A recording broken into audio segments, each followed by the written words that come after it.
నేనండి మీ వెంకటరత్నం గారిని. బాగున్నారా? నిన్న వరలక్ష్మి వ్రతం బాగా జరుపుకున్నారా? మీకు శుభాకాంక్షలు చెప్పాను. నాగలక్ష్మి మేడం చూసారా? నాగజ్యోతి మేడం, నాగలక్ష్మి, నాగజ్యోతి, జ్యోతి మేడం, అనిత మేడం, రమ, సౌజన్య, స్వాతి, ఇంకా చాలా మంది ఉన్నారండి. వీళ్ళందరి పేర్లు జ్యోతి వాళ్ళ లెసన్ కాదు, ఇంకోసారి చెప్తా. సరే, బాగున్నారా? లెసన్ చూస్తున్నారు కదా, మంచి వ్యూసే వచ్చినాయి. మీరు అందరూ బాగా ఆదరిస్తున్నారు అనుకుంటున్నాను. మీ ఆదరణ ఎలాగే ఉండాలి. ప్లీజ్ షేర్ చేయండి, లైక్ చేయండి, సబ్స్క్రైబ్. కొత్త వాళ్ళు అయితే మీ ఫ్రెండ్స్కి చెప్పి సబ్స్క్రైబ్ చేయండి. 10th క్లాస్ పాఠాలన్నీ మీకు చాలా ఉపయోగపడతాయి. అన్ని క్లాసులు పెడతాను. ఇది అయిపోగానే గ్రామర్ మీరు ఊహించిన స్థాయిలో పెడతాను, తయారు చేస్తున్నాం. సరే, పాఠంలోకి వెళ్ళిపోదామా? అదేనండి, కొత్త పాఠం మొదలు పెట్టాను కదా, దాంట్లో ఉన్ముఖీకరణ అయిపోయింది. తర్వాత ఫస్ట్ పారాగ్రాఫ్ చెప్పేశాను. ఆ ఫస్ట్ పారాగ్రాఫ్లో కూడా వివరణ ఇచ్చాను. ఆ వివరణ బోర్డు మీద రాశాను. మనం కొంచెం హడావుడిగా అయినే అనిపించి మళ్ళీ ఒకసారి అది చూడండి. ఇక్కడ అక్క తమ్ముడు ఇద్దరు కొత్త బాట ద్వారా ఆ పల్లెటూరులోకి వెళ్ళాలనుకున్నారు. కొత్త బాట అని ఆవిడకి తెలియదు, కానీ అతనికి తెలుసు. ఆ కొత్త బాట ఎలా ఉంది అనేది ఆమెకు తెలియనప్పుడు ఆ బాట ఎలా ఉంది అనేది ఆమె వర్ణిస్తుంది. ఊళ్ళోకి పోవడానికి ఉన్న దారి ఎలా ఉంటుందంట? కయ్యలతో ఉంటుంది. కయ్యలంటే ఏం చెప్పాను? కాలువల్లాగా ఉంటుంది, గుంటల్లాగా ఉంటుంది. కయ్యలంటే గుంటలు. తర్వాత కాలువలకి గండ్లు పడటం. ఆ గండ్లు ఎప్పుడు పడతాయి? వాన వచ్చి, వర్షం ఎక్కువై, వరద వచ్చి, ఆ వరదకి దారిలో నీళ్ళు వచ్చి అవన్నీ కూడా అట్ట కొట్టుకుపోయింది, కొట్టేస్తా ఉంటాయి. అవి గండ్లు అంటారు. తర్వాత వంపులు అన్నారు. వంపులు అంటే మెలికలు, టర్నింగ్స్ చెప్పాను. తిరుపతి కొండ మీద వెళ్ళాలంటే మెలికలుగా అలా తిరుగుతూ వెళ్ళాలి. ఇంకా ఎన్ని వంకలు, వాగులు, వంకలు అంటే ఆ మెలికలు అట్లా తిరగటం అనేది చాలా కష్టంగా ఉందని, నడువులు ఇరుగుతాయని, గుంటల్లో పడితే నడువులు ఇరుగుతాయని, లేకపోతే నడుస్తుంటే కాలు జారిద్దని, బెడికిద్దని అక్క పాపం ఎన్ని రకాలుగా వర్ణిస్తే, తమ్ముడు మాత్రం కాదే అక్క, మనూరు కొత్త దారి వేసాము, నువ్వు తప్పకుండా చూడాలక్క అని చెప్పి ఆ దారి ఎలా ఉందో ఆ వర్ణించడానికి అక్క పెద్దగా మాట్లాడిపోయినా ఆమెకేమో లోపడి విషయాలన్నీ గుర్తొస్తున్నాయి. ఆ దారి ఎట్లా ఉంది, నడువులు ఇరిగితే ఏం చేయాలి, కాలు జారితే ఏం చేయాలి, ఆ వంకల్లో ఉండే, వాగుల్లో ఉండే అని చెబుతుంటే వీడికేమో కొత్త బాట కదా. అక్క తెగంటుందని వసదాగిన పెట్టోలు వాగుతున్నాడు. వసదాగిన పెట్టు అంటే మనం చెప్పానండి, వస అనేది ఆరోగ్యానికి సంబంధించింది. మాటలు రావడానికి పిల్లలకు పోస్తారని మీకు డెమో కూడా చూపించా. మళ్ళీ తెచ్చి చూపిద్దాం అనుకున్నానండి, వాళ్ళు కుదరలేదు. రేపు తప్పకుండా చూపిస్తా. సరే, అట్లా అక్క తమ్ముడు ఇలా సాగిపోతున్నారు. తర్వాత ఇంకా నక్షత్రకుడు అని చెప్పాను. ఆ నక్షత్రకుడు గురించి కూడా రేపు చెప్తాను, మీకు కొంచెం డెమోలా చూపిస్తా. ఇప్పుడు ఇంకొక పారాగ్రాఫ్కి వెళ్దామండి. ఇంకో పారాగ్రాఫ్ ఏముంది? 3వ పారాగ్రాఫ్ చూడండి. చిన్న 2 పారాగ్రాఫ్లు, 3వ పారాగ్రాఫ్ చూడు. అక్క, ఇది ఏకకాలం కాదే, పూలకాలం, ఎన్నెల మాసం, తీయటి తీపుల దినం. ఏమనుకున్నావో, ఎక్కడ చూసినా కమ్మటి వాసన, ఇనసొంపైన రొద, పండాకురాలంగా అడవి అంతా పసరాకు పోషాకులు తొడిగి సోకులు పోతుండది. ఆ మోదుగ వనం చూడు, పెయ్యంతా పులకరిచ్చినట్లు మొగ్గదొడిగి ఎర్రగా పూసి కొత్తబాటక మంగళారతులు పడుతున్నట్టు ముత్తైదులోలే సాళ్లుగా నిలబడ్డవి. ఆ పొంటె ఉన్న మద్దుల జరవార చూడు, ఎంత ఎత్తుకు ఎదిగినవో. పటారి కొమ్మల తేనె తెట్టెలన్నీ పిక్కటిల్లంగా తేనెలు ఎట్లా నింపుకున్నవు. ఏంది అక్క, ఉలకవు పలకవు చెప్పుకుంటూ పోతున్నాడు. వాళ్ళక్క మాత్రం అంటలేదు, అంటలేదు. అందుకని ఏమంటున్నాడు చూడండి. ఇంకా చెప్తున్నాడు. ఇంకో పారాగ్రాఫ్ కూడా చెప్పుకొని అప్పుడు వర్ణిద్దాం. అదో చూడు, మాటలల్లనే మనూరు పొలిమేర రానే వచ్చే. ఎదురుకోళ్ల నాడు మగపెండ్లు చుట్టాలకు మర్యాదలు చేయ గుంపు కట్టినట్లు గుబురుగా వెలిగిన ఈ వాయులు పదలు చూడు. అక్క, బాట పక్కల పొంటి ముసలిమాన్లన్నీ గూలంగా ఎదిగి వస్తున్న కొత్త చెట్లను చూడమ్మా. చాలా వర్ణిస్తున్నాడు. ఇప్పుడు ఇక్కడిక అర్థం కాని పదాలకి కొంచెం బోర్డు మీద రాసి నేను ఎక్స్ప్లెయిన్ చేస్తా. ఏమంటున్నాడంటే, అక్క, ఇది ఏకకాలం కాదే, పూలకాలం. పూలకాలం అంటే పూలు ఉన్నప్పుడు ఏమొస్తాయండి? ఆ పూలల్లో తేనె ఉంటుంది. తేనె కోసం తుమ్మెదలు వస్తాయి. అంటే బాగా పచ్చగా ఉంది, వసంత ఋతువు అండి. బాగా ఆ పచ్చగా ఉండి చాలా అందంగా అనిపిస్తుందట. ఇంకా ఎన్నెల మాసం, మాసాలు ఎన్నండి? 12 మాసాలు అని చెప్తాం. ఆ మాసంలో వెన్నెలు వచ్చే మాసాన్ని ఏమంటారండి? శరత్కాలం. ఏమంటారు? శరదృతువు. శరత్ అంటే వెన్నెల. వెన్నెల పిండారు పోసినట్టు వెన్నెల అంటారు. పిండి అంటే తెలుసా అండి? సంక్రాంతి పండగ కానీ అప్పాలు వండుకుంటారే, తెలంగాణ వాళ్ళు అప్పాలు అంటారు, అదే ఆంధ్ర వాళ్ళు అయితే అప్పచ్చులు అంటారు, పిండి వంటలు అంటారు. దానికి పిండి ఎలా ఉంటుంది? తెల్లగా ఉంటుంది, పాల నురుగులాగా. ఆ పిండి ఆరబోసినట్లు ఉంది అంటే వెన్నెల కాలం అంటే శరత్కాలం, శరదృతువులో చాలా చక్కగా ఉంటుంది ప్రకృతి. పగలు బాగుంటుంది, రాత్రి బాగుంటుంది వెన్నెల వెలుగుల్లో అని చెప్పి చెప్తున్నాడు. ఇంకా తీయటి తీపులతో ఏమనుకున్నావో, ఎక్కడ చూసినా కమ్మటి వాసన. కమ్మటి వాసన ఎప్పుడు వచ్చింది? పుప్పొడి వాసన. పూలకి పొడి ఉంటుంది, ఆ పుప్పొడి దాన్ని కమ్మగా ఉంటుంది, మామూలు వాసన కాదు. ఎప్పుడన్నా మీరు బయటకు వెళ్ళి ఆ వాసనని ఆస్వాదించండి. నిన్న బయటికి తీసుకెళ్ళి ఆ ఇళ్ళని చూపించానండి. రేపు బయటికి తీసుకెళ్ళి ఆ పూలల్లో ఉన్న పుప్పొడిది నేను చూపిస్తానే. మీకు వాసన అంత దూరం చేరదు, కానీ అలాంటివి తెచ్చి చూస్తే, నిన్న ఒక ఆవిడ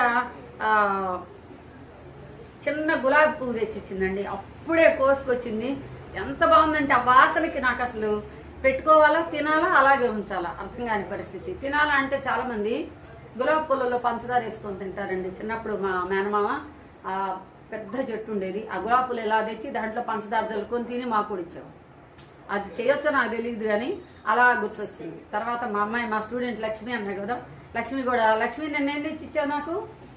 ఎక్కడ తెచ్చి ఇచ్చావు? అది మార్కెట్లో తెచ్చిచ్చింది. బాగుంది, అది కూడా ఫ్రిడ్జ్లో పెట్టిందంట, చాలా బాగుంది. కానీ ఒరిజినాలిటీ అండి. అప్పుడే చెట్టును తెచ్చుకొచ్చిన పువ్వుకి మార్కెట్లో తెచ్చిన పువ్వుకి చాలా తేడా ఉంటుందండి. వ్యత్యాసం మీకు ఈసారి చూపిస్తాను. అలా ఇక్కడ వర్ణిస్తున్నాడు అనమాట. ఎలా ఉందంట? కమ్మటి వాసన. ఇంకా ఇనసొంపైన రొద అంటే శబ్దము, చప్పుడు, సౌండ్ అంటాం కదా. అంటే మీరు ఇంగ్లీష్ మీడియం స్టూడెంట్స్ కాబట్టి మీకు తెలుగులో చాలా వరకు అర్థం కావు, అందుకని మీరు ట్రాన్స్లేట్ చేసి ఇంగ్లీష్ చెప్పాల్సిందే, మళ్ళీ తెలుగులోకి రావాల్సిందే. రొద అంటే శబ్దము, ధ్వని, అవి పర్యాయ పదాలు. మామూలు ఇంగ్లీష్లో అయితే సౌండ్ అంటారు కదా. ఎలాంటి శబ్దం వస్తుందంట? ఆ పూల కమ్మని వాసనకి తుమ్మెదలో ఝుంకారం అంటారు. ఆ తుమ్మెదల శబ్దాన్ని ఏమంటారంటే ఝుంకారం. ఝుంకారం అంటే ఎలా ఉంటుందో చెప్పనా?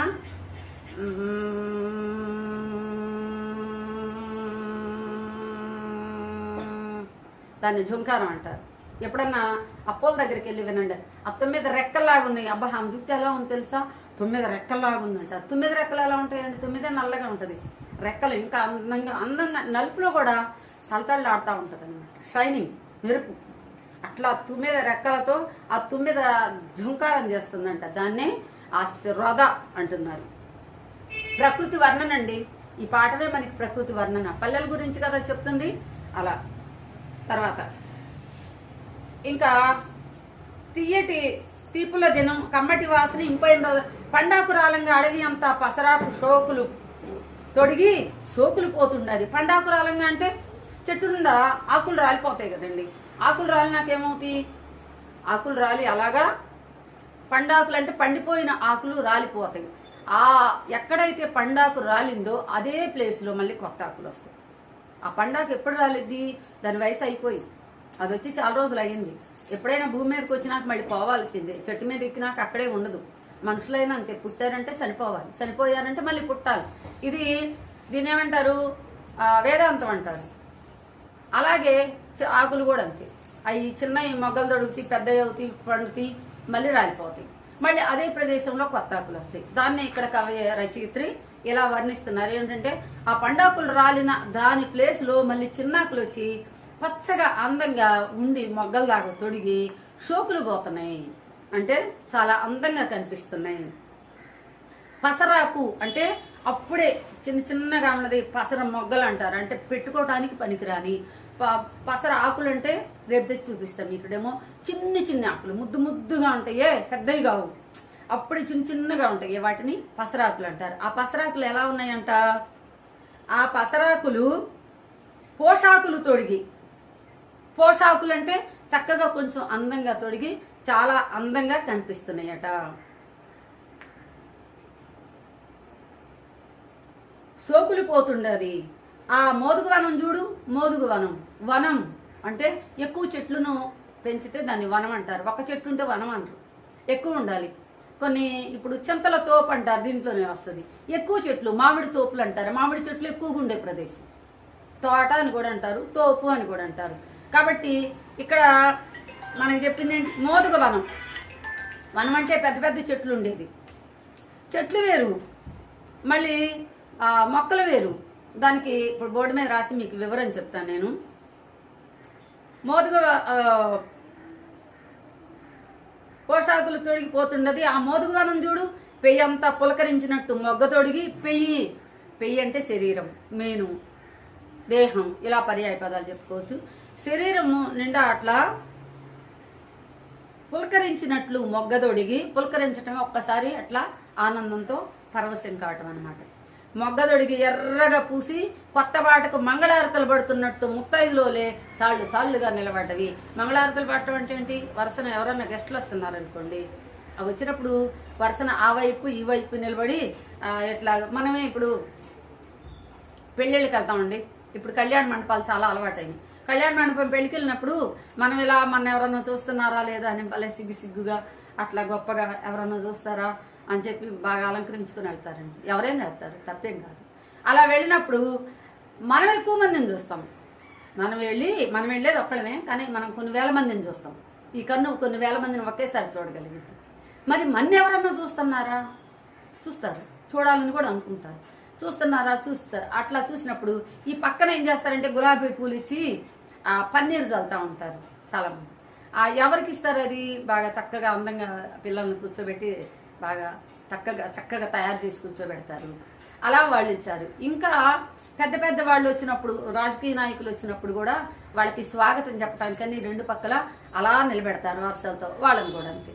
ఇంకా ఏదన్నా శుభకార్యాలు అయినప్పుడు, ఈ గుళ్ళో పెద్దవాళ్ళు వచ్చినప్పుడు మంగళారతులు పాడటానికని ముత్తైదులను వరుసగా దారి నిలబెట్టి ఇట్లా పెడతారు. మీకు పాత సినిమాల్లో చూస్తే ఎన్టీఆర్ దుర్యోధనుడి గెటప్లో వస్తుంటే ఆ పక్కన ఈ పక్కన కూర్చొని ఆ ముత్తైదులు ఉంటారే, ఇట్లా మంగళారతులు పాడతా, స్వాగతం ధరా సుస్వాగతం, స్వాగతం ధరా సుస్వాగతం, తేనెలాంటి మనసులున్న తెలుగు నేలకు, అన్నపూర్ణను పెంచిన ఆంధ్రభూమికి, స్వాగతం ధరా సుస్వాగతం అనే ఒక పాత సినిమాలో ఆ ఎన్టీఆర్ గారు వస్తే ఆయన పాడతారు. మరి రాజుగారు వస్తుంటారు. రాజుగారు వచ్చేటప్పుడు ఆ పాత సినిమాల్లో ఇదే పాటని స్వాగతం సుస్వాగతం అని పాడతారు. అలా మామూలుగా ఈ పాఠశాలల్లో పాడుతున్నప్పుడు పాడాలంటే సకల కళల నిలయమైన మా పాఠశాలకు వచ్చేసిన అతిథులకు స్వాగతం స్వాగతం స్వాగతం స్వాగతం అని చెప్పి పెద్ద వాళ్ళు వచ్చినప్పుడు స్కూల్కి ఆహ్వానించేటప్పుడు అలా కూడా పాడతారు. ఇలా స్వాగతం పలికేది ఎవరంటే, ఇక్కడ ఎవరు స్వాగతం పలుకుతున్నారంట? చెట్లు ఉన్నాయంట వరుసగా బాగా పెరిగి, ఆ చెట్లుని ముత్తైదులతో పోల్చారు. ఆ చెట్లకు పూసిన ఆ పూలు ఎర్రగా ఉన్నాయి. ఆ పూలను దేనితో పోల్చారంటే చక్కగా మంగళారతులు ఇస్తున్నట్టుగా ఉంది. చూసారా రచయిత్రి గొప్పతనం? రచయిత్రి ఎంత బాగా, లేకపోతే డాక్టరేట్ బిరుదు వచ్చిందండి. తెలంగాణలో రాష్ట్ర అధికార భాషా సంఘానికి ప్రథమ మహిళ. చాలా గొప్ప. ఏం కథలు మాండలికంలో ఉన్నా కూడా మనసుకి అట్లా హత్తుకునేటట్టు ఉంటుంది. ఇంత చక్కగా ప్రతి అణువుని వర్ణించి అట్లా కళ్ళకు కనపడేటట్టు చేశారనమాట. తర్వాత సాళ్ళుగా అంటే బారుగా వరసలుగా అట్లా నిలబడి ఆ పంట ఉన్న మద్దుల జరవారు చూడు. మద్దులు అంటే ఏంటి? పెద్ద చెట్లు ఉంటాయి కదా, ఆ పెద్ద చెట్లుని జరవార చూడంటే ఎలా చూడు. కొంచెం వచ్చేటప్పుడు తలను పూర్తిగా ఇలా తిప్పొద్దు, ఇలా కూడా తిప్పొద్దు. ఇట్లా తిప్పకుండా కాకి చూపంటారు. కాకి ఏం చేస్తారు తెలుసండి? కాకి ముక్కెత్తుగా ఉంటుంది. అది ఇట్లా చూస్తే మనకి ఇట్లా చూస్తే రెండు పక్కల ఇటు సగం కనిపిస్తాయి. పూర్తిగా చూస్తే పూర్తిగా కనిపిస్తాయి. లేదంటే ఇటు చూసినా అటు సగం అటు ఉంది, ఇటు సగం ఇటు కనిపిస్తుంది. కాకి అలా కాదు, ముక్కెత్తుగా ఉంటుంది కాబట్టి ఎటుకన్నా అటే చూడాలి. అది ఇటు చూడాలనుకోండి ఇట్ట చూసిద్ది, ఇటు చూడాలనుకోండి ఇట్టు చూసిద్ది. అప్పుడు ఇటు చూస్తా ఉంటే ఏంటి కాకి చూపు చూస్తున్నామంటారు. అలా కాకుండా ఈ సైడ్గా చూడటం, తల తిప్పకుండానే జరవార చూడు అనగా అట్లా. లేకపోతే అంటే వెళతానే నీ పని ఆపుకోకుండా నువ్వు చూసినట్టు కాకుండా చూసి చూడకుండా చూసే చూపునే ఉంటారంటే జర అంటే కొంచెం. తెలంగాణ భాషలో ఏంటి, ఇక్కడ మాండలికంలో జర అంటే కొంచెం, వార అంటే పక్కగా అలా చూడు అని. ఎలా చూడు, అలా చూస్తే ఆ మద్దులు చూడు ఎలా పెరుగున్నాయో, ఎంత అందంగా ఉన్నాయో అని అట్లా అర్థం అన్నమాట. ఎంత ఎత్తుకు ఎదిగినవో. మరి మద్దులంటే చాలా మధ్య మానులు అంటారు. మానులు పెద్ద కొమ్మలేసి పెద్దగా ఇలా ఎత్తుగా ఉంటాయి. ఎంత ఎత్తు పెరిగినాయో. కొటారి కొమ్మలల్లా తేనె తెట్టెలన్నీ పిక్కటిల్లంగా తేనెలు ఎట్లా నింపుకున్నవో. పటారి కొమ్మల అంటే చిటారి కొమ్మలు అంటే చిట్ట చివరి కొమ్మ. ఆ చివరి కొమ్మలు ఉంటాయి. చివరి ఎక్కడో తేనె తెట్లు ఎక్కడో పెడతాయండి. ఎందుకంటే ఈ చిన్నపిల్లల పాపం దగ్గర ఉంటే కాజేస్తారని భయమో ఏమో దానికి. అక్కడికి వెళ్ళి తేనె తెట్లు పెడతాయి. ఆ దిక్కులు పిక్కటిల్లంగా తేనె తెట్టెలన్నీ కూడా నింపి ఉంచుతాయి అంట. ఎప్పుడు నింపి ఉంచుతాయో తెలుసండి? అమావాస్యకి నింపి ఉంచుతాయి అంట. పౌర్ణానికి తాగిపోతాయంట. అందుకని కొట్టేయాలంటారు. పౌర్ణం వచ్చేసరికి ఆ నిండా ఉంటది కదా, నింపినాక అయ్యే తాగుతాయి. పాపం తాగాలనే కదా అవి పెట్టుకునేది. మనుషులు తాగుతారని వాటికి తెలియదు.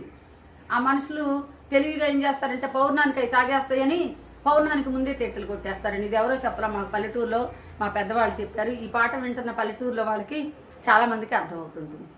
కాబట్టి ఇక్కడ ఏం చెప్తున్నారు? తేనె తట్టెలన్నీ పిక్కటిల్లంగా తేనెలు ఎట్లా నింపుకున్నావో. ఏంది అక్క ఉలకవో పలకవో, ఏంటక్క నేనెంత వసపెట్టలాగా వాగుతుంటే నువ్వు అనవు అనవు. సరేరా తమ్ముడు, నువ్వు చెప్పేది నిజమేరా, ఆహా అలాగా అని అనాలి కదా. నువ్వు అనవు అంటే నాకేం చెప్పు, నీకు ఉత్సాహం లేదు అని ఇతనే ఉత్సాహంగా చెప్పుకుపోతున్నాడు. ఎందుకు? అతను జరిగిన అభివృద్ధి అంటూ చూశాడు కాబట్టి ఆనందం పట్టలేక దాన్ని వర్ణిస్తున్నాడు. మరి ఏమో జరిగిన అభివృద్ధిని చూడలేదు, పాతకాలంలో ఆలోచనలోనే ఉంది కాబట్టి ఆమెకి ఇదంత నచ్చల. ఏదైనా సరేనండి, మనం కంటితో చూస్తే నచ్చింది. అప్పటిదాకా ఎవరేం చెప్పినా కూడా మనకి బుర్రకెక్కదు. అలా ఇక అదిగో చూడు మాటలల్లనే మన ఊరి పొలిమేరకు వచ్చినాం. అట్లా మాట్లాడుకుంటూ అక్క చెల్లె ఇందా చదివాను. అక్క తమ్ముడు ఇద్దరు కూడా ఊరి పొలిమేరకు వచ్చారు. ఊరి పొలిమేర అంటే ఏంటి? హద్దులు ఉంటాయి కదా. రితీష్ నిన్న బోర్డు రబ్ చేయలేదు కదా నువ్వు? మా స్టూడెంట్ ఉన్నాడని కొత్తగా జాయిన్ అయ్యాడు. బోర్డు రబ్ చేయమంటే చేయకుండా ఏదేదో చేస్తున్నాడు. ఏం చేద్దాం పనిష్మెంట్? మీరేం వెనక అల్లరి చేస్తారు కూర్చోండి. ఇప్పుడు ఎంతవరకు ఏ పారాగ్రాఫ్, లాస్ట్ పారాగ్రాఫ్ కూడా ఎక్స్ప్లెయిన్ చేశాయి. ఇప్పుడు ఏం చెప్పాలి? ఊరి పొలిమేర అంటే ఏంది? హద్దులు. ఊరికి మీరు ఇంగ్లీష్లో ఏం చెప్తారో దాన్ని. దేశానికి హద్దులు అయితే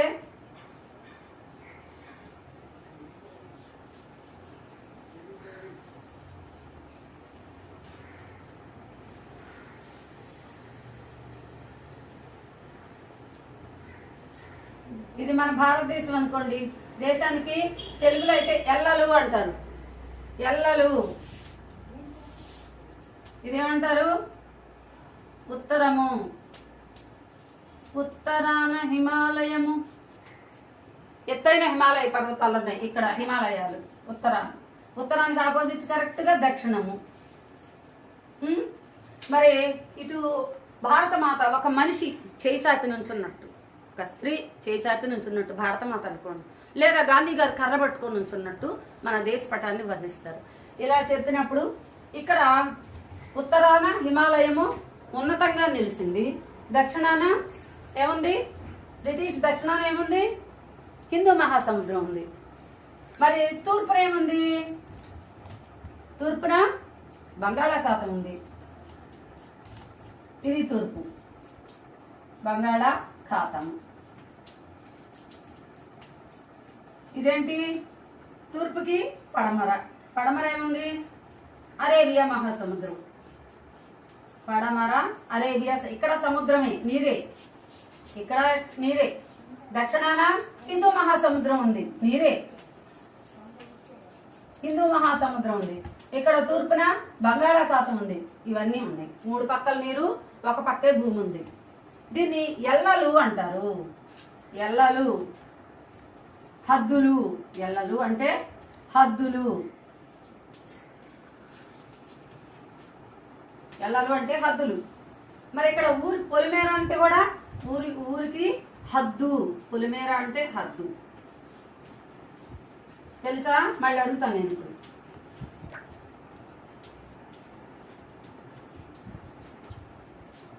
ఇలా హద్దు అంటే ఊరిలోకి వచ్చేసారు.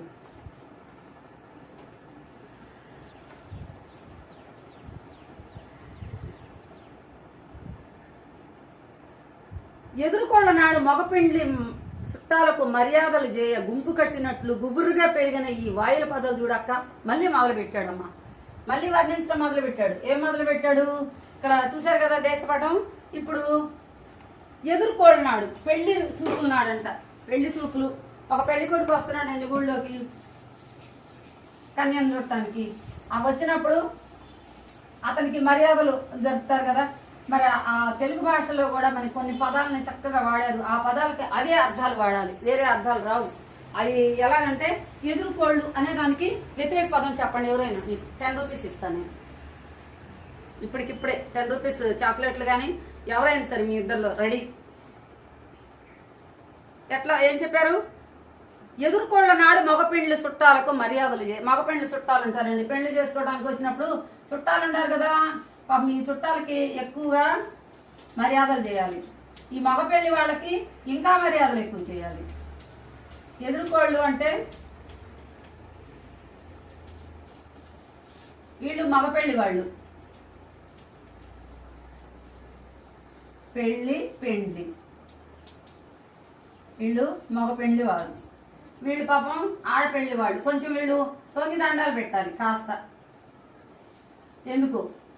ఎందుకంటే వాళ్ళకి అలా ఇచ్చేసారనమాట అధికారం. వీళ్ళకేమో ఇట్లా వంగి దండాలు పెట్టడం, వీళ్ళకేమో కొంచెం ఇట్లా. ఇప్పుడు ఎదుర్కోళ్ళు అన్నారు అంటే ఎదుర్కోళ్ళు అంటే ఎదురుకోవటం అని.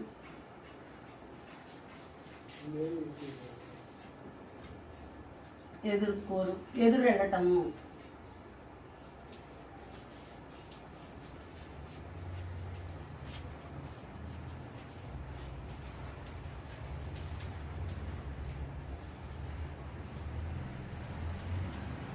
స్వాగతం, దానికి స్వాగతం పలకటం.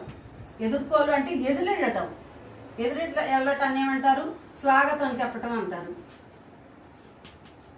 రండి రండి అంటారే స్వాగతం అని పాఠాలు చెప్పాం కదా. ఇక్కడ స్వాగతం పలకటాన్ని ఎదుర్కోలు అంటారు. ఎదురెళ్ళటం పెళ్లి వాళ్ళకి. మామూలుగా చెప్తే స్వాగతాలు, కానీ పెళ్లి వాళ్ళకి మాత్రం ఖచ్చితంగా ఎదుర్కోలు అంటారు. మరి ఎదురెళ్ళటం, మరి మనం పంపించేటప్పుడు ఎదుర్కోలు రమ్మంటాం. సరే వెళ్ళండి అని చెప్పేదో వీడుకోలు. వీడుకోలు అంటే ఏంటి? పంపించేయటం. టాటా వీడుకోలు. వీడుకోలు కాదు వీడుకోలు. పాటలో రాశారు కవి. వీడుకోలు అంటే ఇంకా సెలవు, వెళ్ళిపోయేవాళ్ళు ఆకి చెప్తారనమాట. ఎదుర్కోలు అంటే ఎదురుళ్ళి పిలవటం. వీడుకోలు అంటే బాయ్ అని చెప్తాం మనం, వెళ్ళండి అని. మనం వచ్చేటప్పుడు ఇంగ్లీష్లో బాగా తేలిగ్గా నేర్చుకున్నామండి. వచ్చినప్పుడేమో హాయ్ అంటారు, అయిపోయింది. మా రితీష్ అంతే, హాయ్ అమ్మమ్మ అంటారు, అయిపోయింది. వెళ్ళేటప్పుడు మాత్రం బాయ్ అమ్మమ్మ అంతే, అయిపోయింది. Hi bye.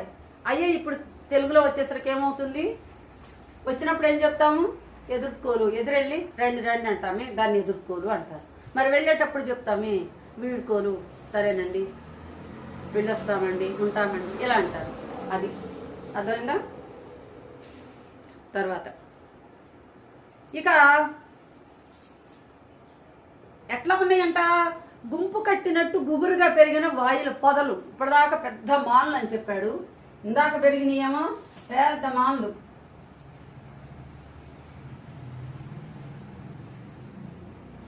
పెద్ద మాన్లు అంటే పెద్దగా పెరిగిన ఉన్నాయి. ఇప్పుడేమో గుబురుగా ఉన్న పొదలు. మీరు ఇంగ్లీష్లో ఏమంటారు? బుష్. అవి హైట్ తక్కువ ఉంటాయి, నేల మీద పాకుతున్నట్టుంటాయి బుష్లు, తీగలు కాదు. మళ్ళీ ఈ పొదలు అంటే ఎలా ఉన్నాయి?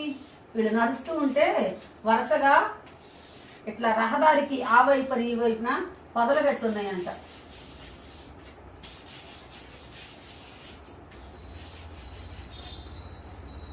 ఇలా ఇందాక అటు దిక్కు నీ కన్ను వారజేయి, ఆ సూపుతోటే గుబురు పెరిగిన ఈ వాయుల పదులు చూడక్క. బాట పక్కల పొంటి ముసలి మాన్లన్నీ కూలంగా. పొంటి అంటే అంతకు ముందున్న ముసలి మాన్లన్నీ ఎన్నాళ్ళ నాడో పాపం అవి భూమి పుట్టినప్పుడు ఉన్నాయండి. అవన్నీ పెద్ద అయిపోయినాక అయిపోయింది. అవన్నీ పోగా అయిపోయినాక ఆటి ప్లేస్లో చిన్న చిన్నవి మళ్ళీ వచ్చి కొత్తగా అందంగా కనిపిస్తున్నాయట. ముసలి మానలన్నీ కూలంగా ఎదిగి వస్తున్న కొత్త చెట్లను చూడమ్మా అని అంటున్నాడు. ఇక మళ్ళీ ఇంకేమన్నా అటు చూసావు కదా, ఆ సూపుతోటే ఈ సూపుతోటే కొంచెం అటు దిక్కు నీ కన్నువార చేయండి, మళ్ళీ కొంచెం కన్ను తిప్పు, ఇందాక కొద్దిగా అటు చూడన్నారు కదా, జర వార చేయి అన్నారు కదా, ఇప్పుడు నీ కన్ను వార చేయి. ఇవన్నీ జాతీయాలండి. చూడండి ఆ చెరువు చూడు, ఇప్పుడు నిండుగా నీల సముద్రం వలె నీరు మోస్తుండది. ఇప్పుడు ఇక్కడ ఈ వర్ణన అయిపోయింది. ఇక ఇప్పుడు సముద్రాన్ని అంటే ఆ ఊళ్ళో ఉన్న చెరువుని, ఆ చెరువే వాళ్ళకి సముద్రంతో సమానం. ఆ చెరువుని ఎట్లా ఉందంట, నిండుగా నీళ్ళతోటి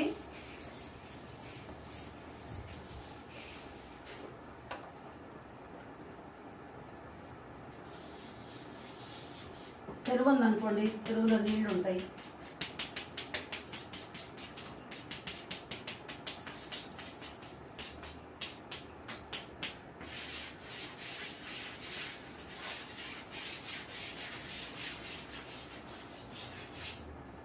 ఎలా ఉందంట, ఇది సముద్రం లాగా ఉందంట వాళ్ళకు ఉండే చెరువు. మరి పల్లెటూరులో ఏముంటాయండి, నీటి ఆధారం ఏముంటాయి, చెరువులే ఉంటాయి. ఆ చెరువులు కూడా నిండి ఉంటే వాళ్ళకి చాలా సంతోషం. చెరువు నీళ్ళు దేనికి ఎన్ని రకాలుగా వాడుకుంటారో అది వాళ్ళకి తెలుసు. పాఠంలో ముందు తర్వాత మనం ఎక్స్ప్లెయిన్ చేసుకుందాం. దీని గురించి బాగా వివరాలు ఉన్నాయి, చూద్దాం.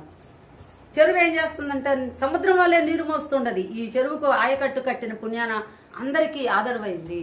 చెరువుకి ఆయకట్టు కట్టారు. ఆయకట్టు అంటే కట్టు కట్టారని కాదు. ఆయకట్టు అంటే ఏంది లక్ష్మి, కట్టు కట్టారని. ఏ రితీష్, ఆయకట్టు అంటే ఏంది? నిన్న నాకు ఇదిగో కట్టారు, కంకణం కట్టారు. వరలక్ష్మి వ్రతం సందర్భంగా కంకణం కట్టారు. కట్టడం అనే ఆయకట్టు అంటే ఏంది, రేపు తెలుసుకుందామా? సరే, ఇవాళకి చెప్పిన పాఠం అంతా అర్థమైందా? రేపు చెప్తాను. ఆయకట్టు అంటే ఏంది. ఇంకా ఈ చెరువుల గురించి ఇక ఇప్పటిదాకా ప్రకృతి వర్ణన చెప్పారు. చెట్లు చూడు, దారి చూడు, దారిలో ఉన్న గుంటలు చూడు, అటు కన్ను మలుపు ఇటు కన్ను మలుపు అని చెప్పారు కదా. మంగళారతులు అంటే ఏంది, ముత్తైదులు అంటే ఏంది, మరి తేనెలు అంటే ఏంది, జుంకారం అంటే ఏంది, తుమ్మెద అంటే ఏంటి, ఇవన్నీ రోజు బోర్డు మీద రాస్తున్నాను ఫ్రెండ్స్. ఇవాళ మీకు నోట్తో చెప్తున్నా, చూద్దాం. మీకు ఒక క్విజ్ పెడతాను, మీరు ఎంత బాగా చెప్తారో చూసుకొని దాన్ని బట్టి నేను బోర్డు మీద రాయటమా లేకపోతే పేపర్ మీద రాయసి మీకు ఇవ్వటమా చూస్తాను, లేదంటే మర్చిపోతారు.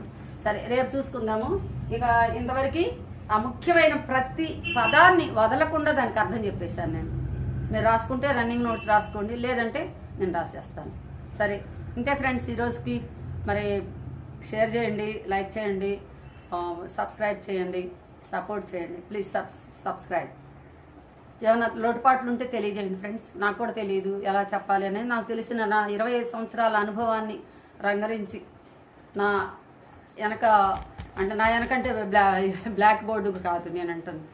నేను పెరిగిన పరిస్థితుల ద్వారా నేను నేర్చుకున్న విషయాలను కూడా దీంట్లో జోడించి చొప్పించి మీకు పల్లెటూరులోనే కాకుండా పట్టణంలో ఉండే వాళ్ళకి తెలియని విషయాలను అట్లా తడుముతూ చెప్తున్నాను.